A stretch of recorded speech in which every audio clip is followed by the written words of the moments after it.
ముక్కలు కోయాలి అంత పెద్దగా ఏంటి ముక్కలకాయ కోసినట్టు చిన్న ముక్కలు లేదు. ఇన్ని కేజీలు కోయాలంటే పెద్దగానే ఉడుకుతాయి. అవి ఉడుకుతాయి. టేస్ట్ ఉండదు కూర అంటే టేస్ట్ చిన్న చిన్న ముక్కలు కోస్తే బాగుంటుంటే కానీ అమ్మా ఇప్పుడు 12ంటికి ఆడపోయి 12ంటికి స్టార్ట్ అవ్వాలి. చిన్న ముక్కలు కోస్తే ఇక్కడనే 3 అవుతుంది. అందుగురించి రాత్రిపూట కోస్తా అని చెప్పాను ఉంటారు. ఏం కాదు.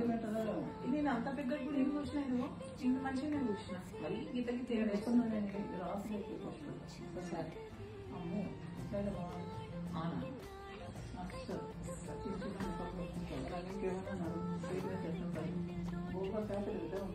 అది తిన్నో నన్ను అడుగుతా ఎట్లుంది సైజు కరెక్ట్ ఉందా షేప్ కరెక్ట్ ఉందా తిన్నోళ్ళని అడుగుతా. ఇది తిన్నో భయానికి ఓకే అంటారు. ఓకే దీనికే మాట్లాడుతున్నా.